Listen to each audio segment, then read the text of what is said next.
Pa pridite naprej. Mislim, da tudi za televizijo ne izgleda, da je več ljudi, če ste gledali pol krog televizijo. Da, nekrat na terenu sem bil, pa so vsi pada.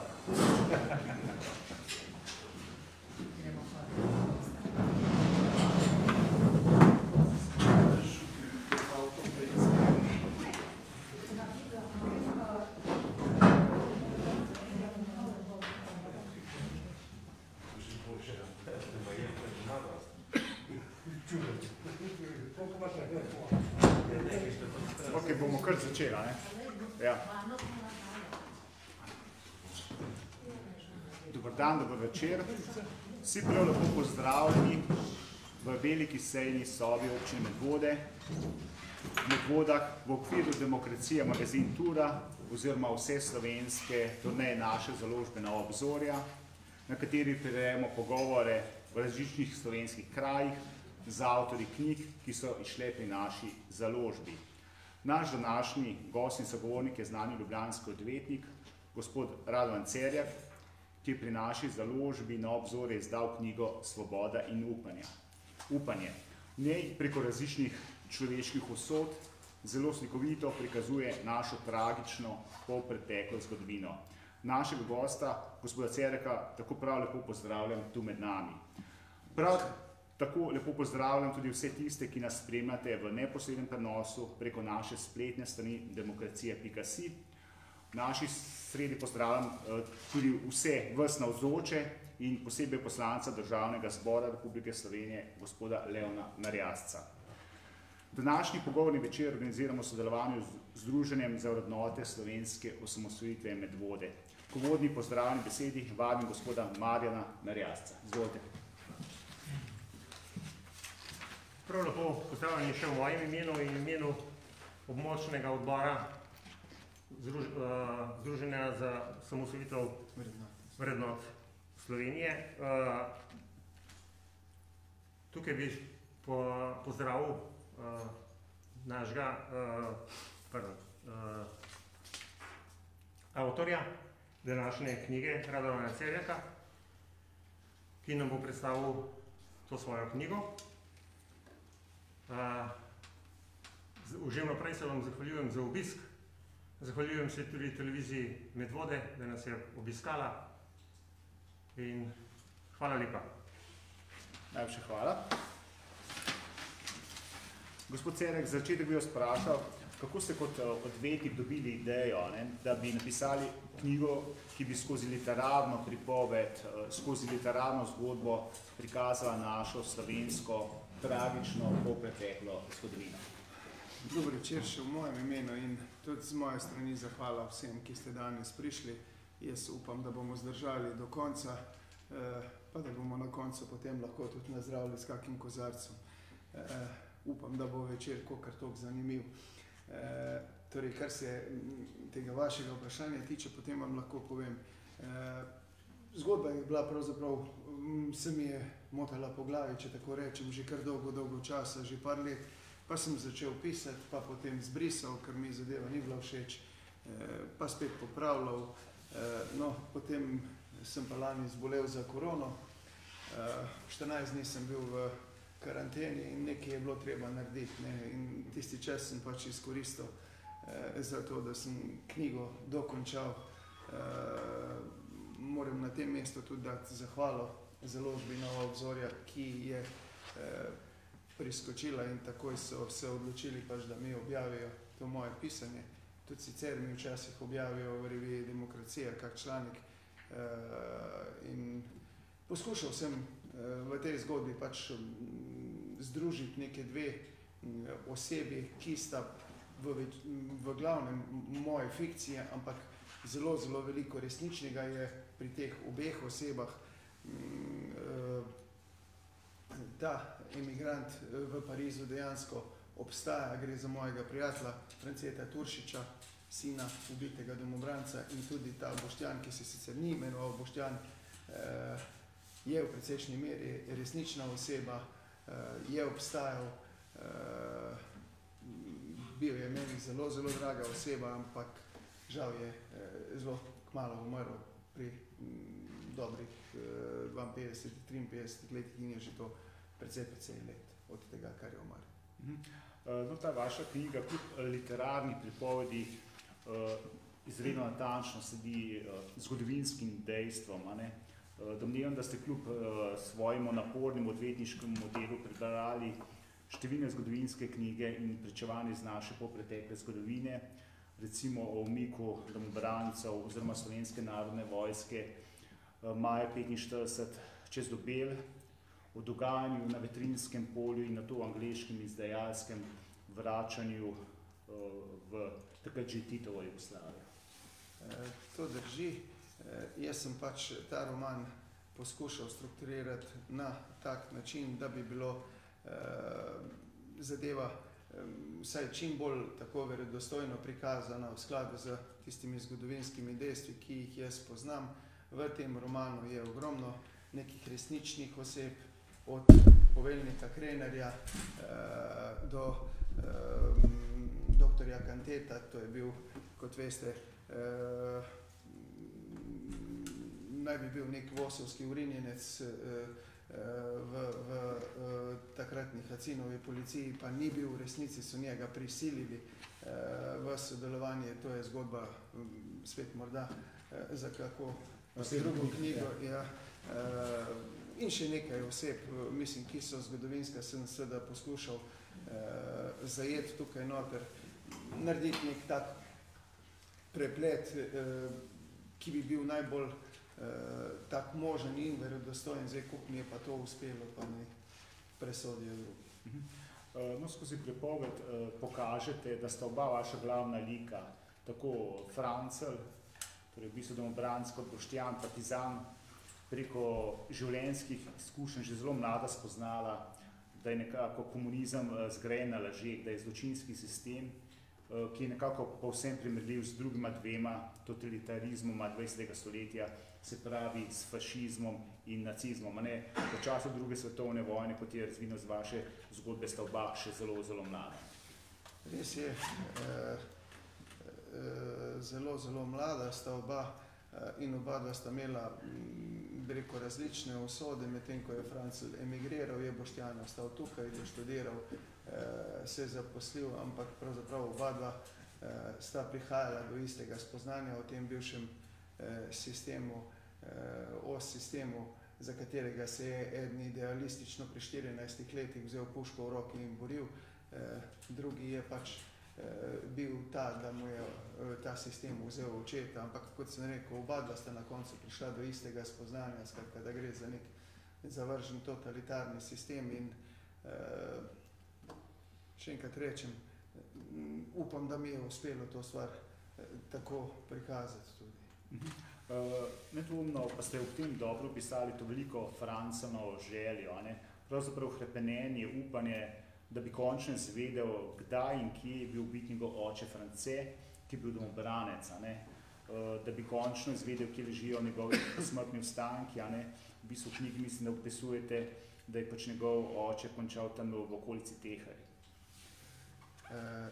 Ta stvar je malo drugačna. V resnici je bilo pri tem Francetu Turšiču po nekem čudnem naključju, lahko rečem, resnično je celo življenje iskal svojega očeta, potoval od Amerike, Argentine, iskal preživele, da bi mu lahko povedali, kje je njegov oče končal. To mu je bila neka taka obsesija, razumljivo, in ni izvedel.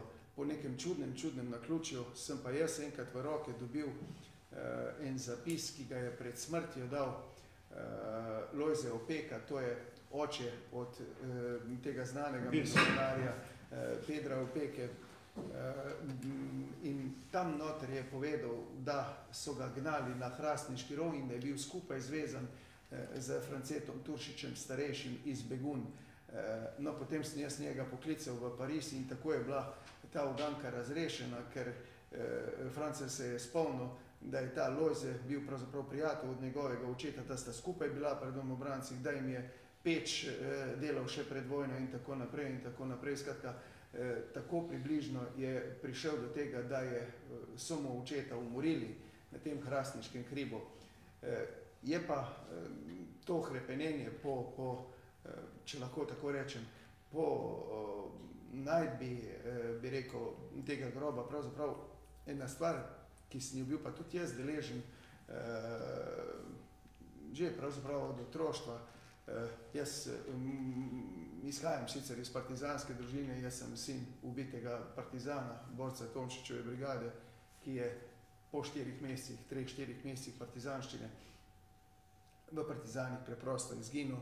Se je pa moj ded odločil s celo družino, takrat, ko je dobil poziv za nemško vojsko, da ne bo v nemško vojsko šel, in cela družina, tudi moja mama, 4 leta takrat stara, najstarejši je bil 14 let star, drugi stric 7 let, so odšli v partizani. No, spominjam se, neštetokrat sem jaz slišal od svoje pokojne mame, neko željo je imela, da bi vedela, kje je pokopan oče, ne vem. Skratka, ni bilo to usojeno spoznati. Sem pa to poslušal in taka stvar se te nehote dotakne in potem poskušaš pač tudi spraviti to literarno na papir. Ane, ko sem bral to vašo knjigo, mi je prišlo na misel, da sedaj, to je bilo v bistvu pač par mesecev nazaj, ko je bil umaknen ta razpis Ministrstva za kulturo za sofinanciranje miniserije na podlagi literarne uspešnice pisatelja Draga Jančarja, to noč sem jo videl. Recimo, da bi bilo odlično, če bi za podlago te miniserije recimo vzeli besedilo te vaše knjige Svoboda in upanje, ki se v bistvu zelo dobro bere, ali kakšno podobno besedilo, da bi bil nekako v Sloveniji končno posnet en slovenski film, kot imajo recimo to Hrvati, pa recimo pač Poljaki in podobno. Film, ki bi skozi igrano serijo pokazal vso tragiko tistega časa, in na kako zločinskih temeljih je bil zgrajen prejšnji sistem na Slovenskem. Kaj menite o tej ideji? Ideja ni slaba in imam nič proti, ampak močno dvomim, da bi se kaj takega ta trenutek še lahko zgodilo. Počakajmo po volitvah, ne vem, morda res do česa takega pride, ampak kot sem rekel, nimam nič proti. Je pa res, da je to tematika, ki je pravzaprav tudi literaturi naši, vsaj kolikor je meni znana, prvič poskušana obdelati filmsko. Film, morate vedeti, ima pa veliko sporočilno vrednost, veliko bolj nagovori danes mladino, ki nažalost ne bere toliko, kot smo mi brali. Gleda raje TikTok in YouTube in podobno. Žal, res je, ja. Skratka, nek film lahko to generacijo veliko bolj nagovori in zdaj stvar Ministrstva za kulturo in Vaske Simoniti. Dobro, ne vem zdaj, koliko je lahko on to tudi naredi, veste, jaz sem realist, vem, da je sicer zdaj, bi rekel, na oblasti neka opcija, ki je takim stvarem naklonjena, je pa vprašanje, koliko je na teh nižjih nivojih, na ministrstvih dejansko ljudi, ki bi bili pripravljeni delati v tej smeri, tako da počakajmo, bomo videli. No, vaša knjiga pa se ne konča tako tragično, kot recimo Jančarjeva v njegovem romanu, to noč sem jo videl, ampak se simbolično nekako zaključi spravo, če lahko tako rečem. To je bil tudi moj namen, nek poskus, neke pomiritve. Zdaj, tisti, ki so brali, so rekli, da je zadeva še kar dobro uspela, da je na svoj način ta zaključek presenetljiv, ampak lep. Tako da želel sem, da bi na tak način to stvar opisati. Seveda je pa to stvar, bi rekel, ki bi si želel, da bi tudi naš narod na tak način prišel do neke sprave, ker mislim, da res nima nobenega smisla, da se danes po 80 letih delimo, kdo je potomec koga, ki je bil ded ali pa praded ali pa oče od koga. Premalo nas je. Tukaj jaz vedno rečem pri teh stvarih, če smo Slovenke in Slovenci lahko v športu, bom rekel, med najbolj uspešnimi narodi na svetu, to se da empirično dokazati. rekel, število medalj, samo pogledajte na olimpijskih igrah, procentualno recimo, koliko smo veliki, pa koliko medalj dobivamo, cel kup imamo športnikov, ki sodijo svetovno špico. Bi mi lahko tudi bili, prepričan sem, med najbolj uspešnimi gospodarskimi državami. Vendar nas vse take stvari, tudi zgodovina, do neke mere hromi in te stvari je treba preseči. Če malo preskočiva, Ustavno sodišče Republike Slovenije je leta 2016 naš predlog oziroma zahtevo razveljavilo odlok Mestne občine Ljubljana o poimenovanju Titove ceste. Sodišče je v pojasnilu takrat navedlo, da je poimenovanje ceste z imenom Titova cesta v neskladju z ustavnim načelom spoštovanja človekovega dostojanstva iz 1. člena Ustave Republike Slovenije. Kako danes gledate na to, na takratno odločitev, v čem je pač njen pomen, v bistvu je zelo odmeva takrat ta odločitev in pač vi ste kot, v bistvu ste vložili to pobudo, ne? Zdaj lahko vam rečem tudi v duhu aktualnega časa, jaz sem vložil tudi eno ustavno pritožbo v zvezi s tem kočevskim procesom, ki je zdaj prišlo ven, žal ob taki sestavi Ustavnega sodišča me je zadeva razočarala, pogorel sem, ampak zadeva še ni zaključena, bomo pravice iskali na Evropskem sodišču za človekove pravice. Kar se pa te prve pobude, ki je pa bila uspešna, pa moram reči, da je prvič sam izid te pobude tudi mene presenetil, takrat je Ustavno sodišče soglasno z 9 glasovi za in nobeden proti ugotovilo, da je tisto poimenovanje protiustavno. Seveda je bila sestava Ustavnega sodišča takrat drugačna, kot je danes, to danes zagotovo ne bi šlo skozi oziroma ne bi uspelo. Je ta odločba do neke mere, bi rekel, prelomna, ker tudi sam mislim, da v času, ko naj bi stopili iz komunizma, socializma, kakorkoli smo ga že imenovali, v tistem času, v nekem novem času, demokratičnem času poimenovanja po zločincih in kriminalcih, kot je bil Tito, to dejansko ni primerno. Sem pa prepričan, da takrat je šlo pri tem poimenovanju za neko provokacijo strani ljubljanskega župana in nekaterih drugih ljudi, ki mi jo je uspelo skupaj z, to moram žal omeniti, žal je že pokojna Lidija Drobnič, gospa, s katero sva vzpostavila resen prijateljski odnos kljub razlikom v letih, bila je pa politična zapornica, tudi več let zaprta v tem komunističnem koncentracijskem taborišču. Skratka, imela je, bi rekel, eno res tako hudo življenjsko pot, no in z njo sva nekako stopila skupaj in uspela na presenečenje tudi mene samega. Skratka, tistega poimenovanja ni in ta odločba tudi nekako zapoveduje, da nova poimenovanja po teh zločincih niso dovoljena, nova poimenovanja.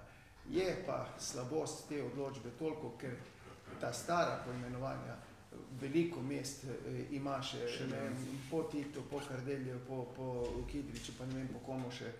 Skratka, teh starih poimenovanj se pa ne dotika. Verjetno domnevam, da je bil to nek kompromis, ki so ga takrat ustavni sodniki sprejeli. Zdaj, je pa to mogoče en začetek, na katerem se lahko gradi potem tudi za naprej. Da poskušamo tudi ostale stvari odstraniti, tudi spomenike, recimo v Ljubljani imate Kidriča v enormni velikosti, ki tam kot da nadira ljudi, če greste mimo tistega spomenika pravzaprav v centru Ljubljane. Na trgu Evropa, se mi zdi. To je stvar, ki res sodi v nek muzej, ne pa na nek trg glavnega mesta države. Prej ste omenjali tako kočevski proces. Torej, v bistvu je Ustavno sodišče zavrnilo ustavno pritožbe Vide Svetek na odločitev Vrhovnega sodišča Republike Slovenije, da ne dopusti revizije obsodbe njenega očeta Viktorja Habiča pred partizanskim vojaškim sodiščem leta 1943 Kočev, mislim, da september, oktober 43, ne. Torej, vi ste to gospod zastopali pri tej pritožbi. A ne, bral sem pač to ločeno mnenje dvojnega doktora Klemna Jakliča in pač v bistvu iz njegovega ločenega mnenja je jasno razvidno, da je pač ta, kako bi rekel, ta kočevski proces je v bistvu farsa. V bistvu ljudje so bili že vnaprej obsojeni, nekateri so že prej pobili, ostali so pa potem. Ne. Pa v bistvu se sploh niso sklicevali na nobeno zakonodajo in pač v bistvu tista sodišča niso imeli nikakršne, tisto sodišče ni imelo nikakršne legitimitete. Poglejte, vsi ti razlogi, ki ste jih vi navedli, pravzaprav so bili razlogi, na katerih sem jaz gradil svojo ustavno pritožbo. Vsak, ki vsaj malo pozna ta zgodovinska dejstva o tem kočevskem procesu, jaz lahko povem, da predno sem šel pisati to ustavno pritožbo, sem šel v Arhiv Republike Slovenije v 2 takih škatlah, je material iz tega kočevskega procesa in preštudiral čisto vse, kar se na tisto temo v arhivu najde. Ne. In vsakdo, ko tiste stvari bere, je popolnoma jasno, ne, da tu sploh ni šlo za nobeno sojenje, ki bi imela s pravom in pravičnostjo kakršnokoli zvezo. Tu je šlo za stvar, ki v anglosaški pravni teoriji nekako imenujemo show trial, tak, bi rekel, predstava za ljudstvo, ki nima s pravom nobene zveze. Ne. In zato je pravzaprav šlo že ena izjava, ki sem jo jaz citiral v ustavni pritožbi, pa so ustavni sodniki nekako spregledali.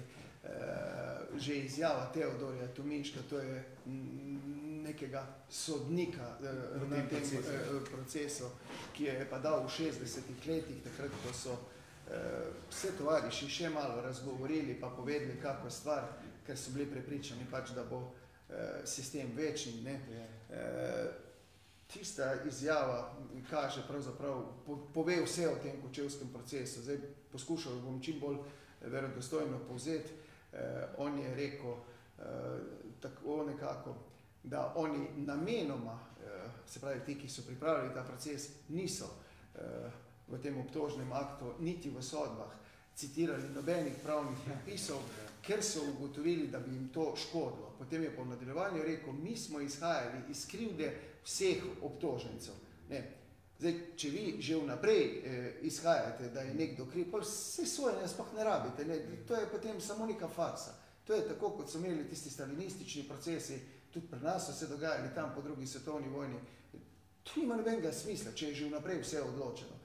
Smisel nekega sodnega postopka, kazenskega postopka pa je vendarle, da se ugotovi ali ne ugotovi neka krivda obdolženca v nekem postopku, kjer ima tudi obdolženec, bi rekel, neke procesne pravice, v tem smislu, da lahko tudi podaja neke dokazne predloge, ki se ga razbremenjuje in tako naprej in tako naprej. Vsega tega na kočevskem procesu ni bilo. Tam je bilo vseljenih recimo toliko kršitev ali pa to je bil tak proces, ki po mojem trdnem prepričanju tudi minimalnih standardov, da bi lahko govorili, ni imel teh minimalnih standardov, da bi lahko govorili o nekem poštenem in pravičnem sojenju. Ampak pokojni Ljubo Bavcon bi verjetno v bistvu se s tem ne bi strinjal. Dobro, tu moram reči, Ljubo Bavcon je bil celo moj mentor pri diplomski nalogi tam v 90-ih letih. Mene je kazensko pravo zanimalo in zato sem si njega izbral, ker je bil dober predavatelj. Res pa je, da takrat nisem vedel o njemu vse to, kar vem danes. Zdaj, potem je seveda tudi v tem zvezi s kočevskim procesom je že, ko je bila ta zahteva za varstvo zakonitosti, ki jo nisem pisal jaz, to je bila bolj taka laična zahteva, je za gospod Svetek nekdo drug pisal. Ko je bila ta zahteva zavrnjena, je on pač povedal, da ga je zadeva prepričala, ampak veste, če veste, gospod je bil v Šentvidu, čeprav je to vedno zanikal, ravno v vašem časopisu smo tudi prebrali, da iz njegovega dosjeja partijskega manjka, mislim, da 29 dokumentov, ki so jih poslali, personalne mape poslali na centralni komitej, kar kaže na to, da so njemu več kot očitno potem dali neko novo identiteto in ga naredili tam konec 80-ih let za nekega borca za človekove pravice, to pa to ni bil. Ne? To je pravzaprav žalitev za tiste resnične borce človekove pravice, ki so se svoje zauzemanje za človekove pravice tudi plačali z zaporom, nekateri pa tudi z glavo. Če malo preskočiva, v preteklih mesecih se je veliko govorilo o problematičnem neaktivnem tožilstvu, predvsem ob grožnjah smrtjo, ki so se pojavili na protestih v Ljubljani, na socialnih omrežjih in podobno. Je po vašem bilo v preteklih mesecih tožilstvo preveč pasivno glede tega, ali je zakonodaja tako napisana, da se pač ne da ukrepati glede tega? Verjetno je razlog ali pa so vzroki nekje vmes. Neke pretirane angažiranosti tožilstva ni bilo, je pa res, da je tudi malo nerodno zapisana zakonodaja. Vendar po moji oceni z malo pravniške akrobatike bi se neke stvari vsaj v smeri nekega obtožnega akta dalo spraviti, pa se ni. Zdaj, za primer vam lahko povem, jaz sem bil ravno pred 2 dnevoma, sem zagovarjal vašega odgovornega urednika, gospoda Biščeka, da, in njemu in temu vašemu kolumnistu Demokracije, gospodu Škorcu, se je očitalo nek sovražni govor. To je prvi primer, da je tožilstvo reagiralo in na neko gloso, ki je bila v osnovi nek šaljiv zapis, ga preganjajo po uradni dolžnosti. Bomo videli, kak bo izid, ampak hočem reči, pri enih stvarih se tožilstvo zelo angažira. V tem primeru vam lahko povem, da se je celo gospod Janković javil kot oškodovanec in čutil prizadet zaradi tiste glose, ki je bilo čisto pač štos, nek tak štos, se je čutil prizadet, pa še nekateri, ki so znani iz tistega petkovega rekreiranja pred parlamentom. Mogoče jih boste danes tudi videli, ko bodo poslušali gospoda Kučana, kot sem slišal, da bo danes govoril in tako naprej. Pri drugih stvareh se pa tožilstvo malo manj angažira ali pa ne pokaže neke take vneme. Žal, to je današnji čas. Kako pa komentirate dejstvo, da je recimo generalni državni tožilec Drago Šketa januarja odpotoval v Moskvo na praznovanje ob 300-letnici ruskega tožilstva in da je po tej priložnosti podpisal celo nek sporazum o sodelovanju med slovenskim in ruskim tožilstvom? Zdaj, čisto odkrito povedano, lahko bi komentiral, če bi poznal vsebino, res vsebino. Zdaj, nekaj sem bral v medijih, ampak moj naravi je, da se neke stvari prepričam. Če bi poznal zdaj, kakva je bila ta vsebina, kaj zajema ta sporazum, potem bi se upal komentirati, tako pa naj mi bo dovoljeno, da se na to vprašanje vzdržim. Ne vem. No, kako pa sicer gledate recimo na to rusko invazijo, na neodvisno evropsko državo Ukrajina? Glede, jaz mislim, da tukaj je pravzaprav pogled vsakega isti tu ne more biti, kot so nam nekateri naši, bi rekel, najbolj dragi slovenski upokojenci ali pa upokojenec, da ne bom govoril v množini, z še visokim dodatkom poskušali dopovedati, da gre tukaj za neko deljeno krivdo. Ne more biti nobena krivda na strani tistega, ki se brani. Kriv je zanesljivo tisti, ki prvi uporabi orožje, so vojaško tehniko. Če se pa nekdo brani, se pač brani, je normalno. In skratka, krivda tukaj ni porazdeljena, krivda je samo na eni strani. Tukaj za to agresijo so izključno krivi Rusi oziroma Vladimir Putin. To je dejstvo. Kak je bil razlog za to agresijo? Veste, vsakdo lahko neke stvari zapakira, ampak upravičila za vojno, kot smo zdaj videli, recimo tudi bombardiranje porodnišnic v tem obmorskem kraju Mariupol, tega upravičila ni. Ne vem, kaj so krive tiste mamice, ki so rodile otroke, pa tisti otročki, ki tam v tistih porodnišnicah so, kaj so oni krivi, kaj so naredili, kakva krivda bi bila to? Ni nobene krivde. Krivda, kot ste rekel, je v tem primeru izključno na eni strani. Če se vrnemo nazaj k Sloveniji, ne? V bistvu pač vemo, da v vseh teh 3 desetletjih tranzicije, da se je izvršilna in zakonodajna oblast pač zelo menjala, sodstvo oziroma sodna veja oblasti pa je v bistvu, vsaj v tem vrhu, ostala precej okostenela. V bistvu tudi pri organih pregona je precej problemov. Da vas malo izzovem, recimo, če bi bili minister za pravosodje, glede na to, da ste odvetnik, pravnik, kakšne reforme bi skušali izpeljati na tem področju, da bi ljudje dobili zaupanje v slovensko sodstvo, v slovensko pravno državo? Vidite, uvodoma moram potolažiti vse pa povedati, da nikoli ne bom minister za pravosodje. Ja, morda pa dobite ponudbo, ne? Pa je ne bi sprejel, hvala. Mi je zdaj lepše.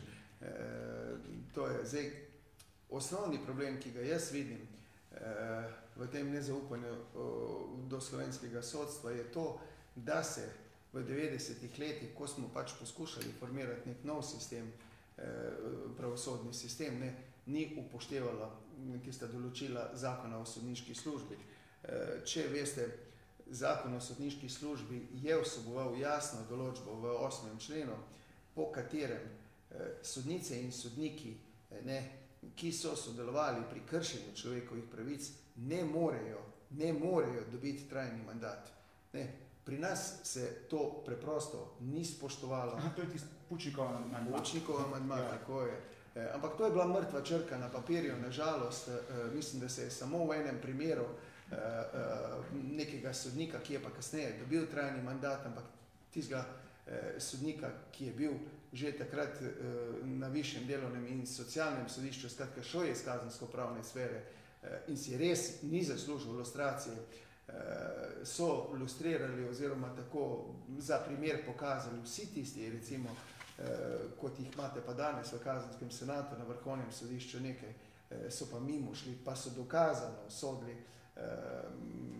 v teh postopkih, kjer so se kršili človekove pravice. Jaz sem recimo v tej ustavni pritožbi, ki se je nanašala na ta kočevski proces, izpostavil sodnico in predložil zraven dokaz, da je ona leta 1981 obsodila nekoga po 133. členu, se pravi za ta verbalni delikt dokaz, ampak me je ustavno sodišče z enim stavkom tako na kratko odpravilo, da očitki pritožnice o politični profiliranosti sodnice niso dovolj obrazloženi. Ampak jaz nisem, sploh mi je jasno, da je ta sodnica 200% rdeča, ampak jaz nisem sploh očital njeno politično profiliranost, ker mene politična profiliranost posameznikov v končni fazi nič ne briga. Vse jo imamo vsi smo na nek način politično opredeljeni, ampak tisto, kar sem jaz očital, sem, da sodnica ni izpolnjevala pogojev po zakonu o sodniški službi in da to pomeni kršitev 23. člena ustave, ampak kot sem rekel, z levo roko sem bil odpravljen tam. Če bi se neke take stvari naredile, da bi se skozi ta določila zakona o sodniški službi, ki še vedno velja, da sodnice in sodniki, ki kršijo človekove pravice, da ne morejo dobiti trajni mandat, da bi se to malo prefiltriralo, predvsem pa bi bilo potrebno, po mojem mnenju, tudi nek karierni sistem napredovanja, tako kot je danes zastavljen, ni dobro, tako da razne mlade in mladi sodniki, ki so dobri, prizadevni, ampak ne napredujejo karierno, ne napredujejo, ker je sistem narejen na tak način, da pač moraš pravzaprav imeti neke prijateljske odnose z svojimi predstojniki in tako naprej in tako naprej. Recimo v primeru sodnika Radoviča vam lahko povem, jaz sem ga imel priložnost videti, odlični sodnik je bil to, ampak ker je bil malo samosvoj, podpore svojega predstojnika ni imel in nikamor ni prišel. Zadeva se je končala tako, da je celo mogel zapustiti sodniške vrste. Žal. Ampak po drugi strani je pa prišel čisto na vrh tudi recimo sodnik, ki pa zdaj kaže 3 variante diplom. Ja, gledajte, to je tista stvar, ki je pravzaprav čudna. Ne samo 3 variante diplome, morate vedeti, enkrat je diploma brez žiga, enkrat je bila brez podpisov, no ta tretja naj bi bila pa kot tista ta prava. Še bolj zanimivo je podatek, ki izhaja iz tistega uvjerenja oziroma potrdila, da naj bi pravosodni izpit naredil v enem letu po končanem študiju. Tu vam bom rekel... Pomislim še v vojsko. Ja, kasneje je pojasnil, da naj bi kasneje šel v vojsko, en mesec po tistem v vojsko, koliko sem jaz to razumel, ampak sprva je pa bil tisti zapis na Vrhovnem sodišču, ko je njegov življenjepis bil opisan, res tako moče razumeti, kot da je on v času vojske še naredil pravosodni izpit in to se je zgodilo vse eno leto po študiju, naj bi se zgodilo, ampak tisto so umaknili, njegovo pojasnilo, kot sem rekel, je bilo tako, da naj bi potem prvo naredil v enem letu pripravništvo pravosodni izpit, potem pa šel v vojsko. Ampak jaz moram reči, da nisem tisto bosansko zakonodajo, ki je v tistem času veljala, študiral, ampak verjamem, novinarji, ki so se s tem ukvarjali, so zadevo preštudirali tudi po teh bosanskih predpisih, tako kot smo imeli v Sloveniji, je veljala dvoletno pripravništvo. Tudi jaz sem mogel biti 2 leti pripravnik, šele potem lahko pristopiš k pravosodnemu izpitu. Zdaj, sodnik, o katerem govorimo, je pojasnil na neki čudni tiskovni, pravzaprav ne tiskovni konferenci, nekem monologu, ki ga je imel zbranim medijem, ki sploh ni poročal o tej stvari, je pojasnil, da hrani neko potrdilo takratnega republiškega sekretarijata za pravosodje Bosne in Hercegovine, na podlagi katerega je on lahko že po enem letu pripravništva šel delati ta pravosodni izpit. Jaz moram reči, da za tak primer pač, jaz še nisem slišal, da bi nekomu uspelo pred 2 letoma iti delati pravosodni izpit, kako je njemu to bilo, ne vem, skratka, njegovo pojasnilo odpira več vprašanj, kot pa pojasnjuje. Skratka, huda blamaža za slovensko sodstvo. Če malo preskočiva, ste tudi nadzornik Slovenske tiskovne agencije. Lansko leto je zelo odmeval ta spor med Slovensko tiskovno agencijo in vladnim uradom za komuniciranje UKOM. Se pravi, med direktorem STA Bojanom Veselinovičem in direktorem UKOM-a Urošem Urbanijo. Kako komentirate to zadevo, še posebej v luči tega, da so se po odstopu Veselinoviča zadeve zelo hitro začela premikati v nekako, bi rekel, v pozitivni smeri ali vsaj v smeri nekakšne pomiritve? No pa, poglejte, ravno to je ključ za razumevanje, to, kar ste na koncu povedali. Novi direktor je zadevo uredil v dobrem tednu. 10 dni se je zopet spostavilo financiranje normalno teče. Vse to pravzaprav kaže eno stvar, da ni bil problem na strani lastnika ali UKOM-a, pač pa je bil problem na strani direktorja, ki ni želel izročiti neke dokumentacije, ki jo je bil pa dolžen na podlagi predhodne pogodbe, ki jo je podpisal, ne za tem aktualnim direktorjem UKOM-a, ampak za prejšnjo direktorico UKOM-a se je on zavezal, vsako leto je bila taka pogodba, se je on zavezal, da na poziv UKOM-a določeno dokumentacijo tudi izroči. UKOM pa zato seveda plača določen znesek. Če on dokumentacije ne izroči, potem ima UKOM po pogodbi pravico zaustaviti izplačevanje. To je čisto logično. Če vi nekam denar date, potem imate seveda tudi pravico, da veste, kam je denar šel, kaj se s tem denarjem dela. Ampak teh pojasnil ni bilo.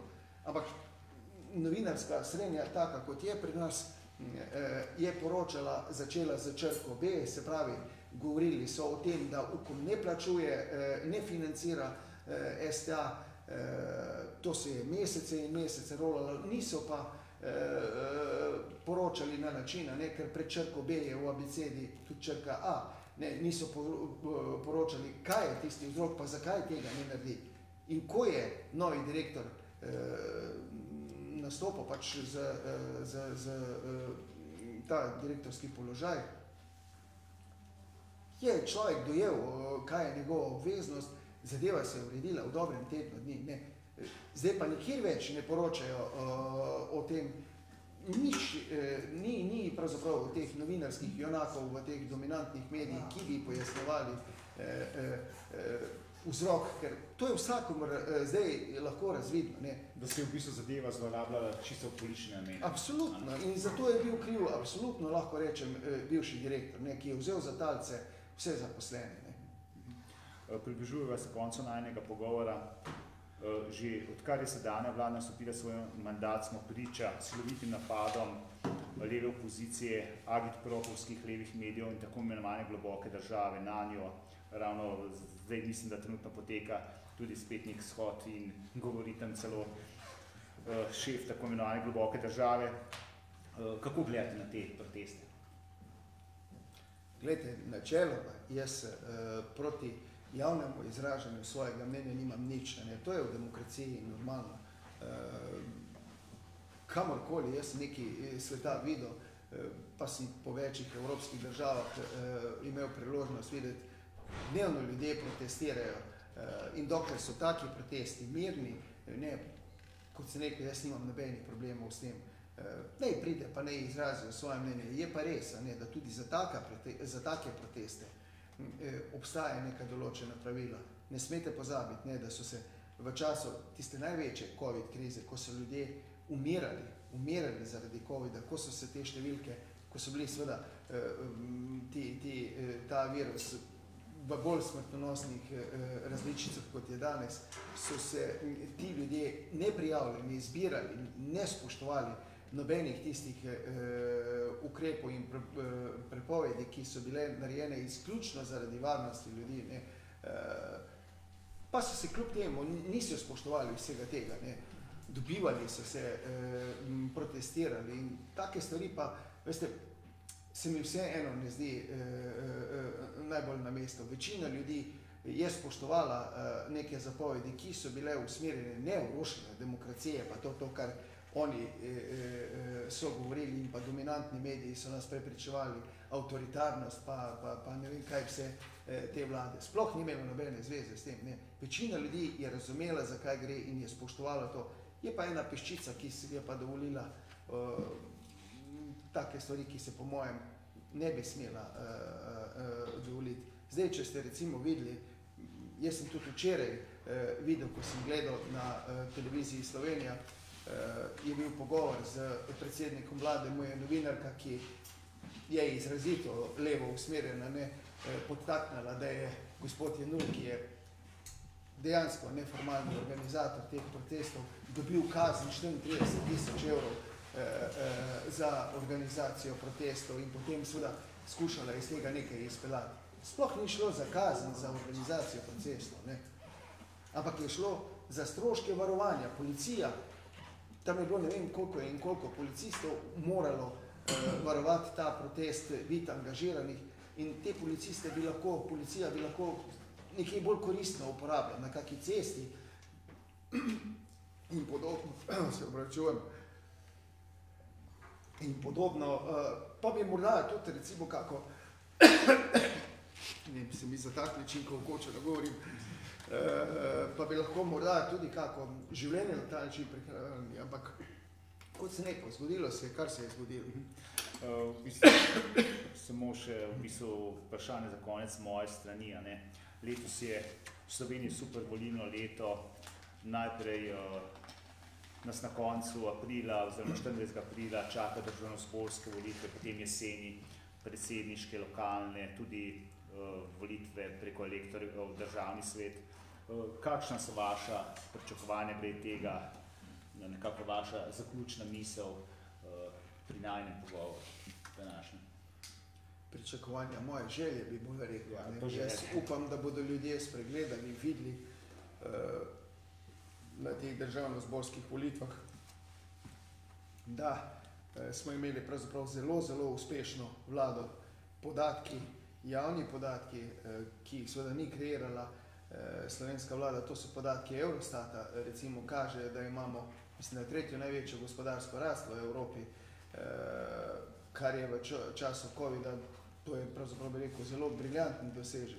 Najnižjo brezposelnost v zgodovini Slovenije, mislim, da javni dolg se manjša, skratka, ti gospodarski kazalci so odlični. Tudi na koncu jaz upam, že zaradi tega, da se bo pot nadaljevala. In ko sem prej rekel, da smo mi najboljši športniki, jaz sem prepričan, da bi lahko ob neki pametni politiki, če jo bo nadaljevala vsaj večina te vlade, lahko nadaljujemo in v nekem doglednem času, v enih 10 letih, mislim, da je lahko Slovenija med najbolj uspešnimi gospodarskimi državami v Evropi. Upam, skratka, na zmago te aktualne politike in upam na razsodnost volivk in volivcev, da se bodo pač vsi v čim večjem številu teh volitev tudi udeležili. Hvala. Našemu današnjemu gostu, če ima morda še kdo iz občinstva, izmed prisotnih, kakšno vprašanje za našega gosta, izvolite. Aha, niti ne. V redu, hvala. S tem zaključujem naš današnji pogovorni večer v okviru Demokracije magazin Tura oziroma vse slovenske turneje naše založbe Nova obzorja. Hvala našemu današnjemu gostu, gospodu Cerjaku, in hvala vsem vam za udeležbo. Hvala tudi vsem vam, ki ste nas spremljali v neposrednem prenosu na naši spletni strani demokracija.si. Vabljeni ste tudi na našo spletno stran vseknjige.si, ker predstavljamo knjige naše založbe Nova obzorja. Torej, v bistvu knjigo gospoda Cerjaka lahko potem kupite po koncu našega druženja, pač tudi lahko dobite njegov avtogram. Ob tem povem še, da pač naša založba pač izdaja številne knjige. Pred časom smo izdali knjigo recimo Mira Petka, Trio Adio, Adio pamet. Potem imamo knjigo recimo Janeza Virka, Zdrav duh, lev v zdravem telesu. Potem recimo Vinko Vasle, Zlata Krašovic, Lan Sevšek so skupaj ustvarili Pratiko 2022. Potem politolog Tadej Ian je pač napisal knjigo Ali naše civilizacije pred propadom. In če bo vse po sreči, bo pa tudi aprila išla moja knjiga Za demokratično Evropsko Slovenijo proti totalitarizmom. To je vse z moje strani, s tem zaključujemo naš današnji pogovorni večer. Hvala vsem za udeležbo in želim vam še lep večer naprej. Hvala in srečno.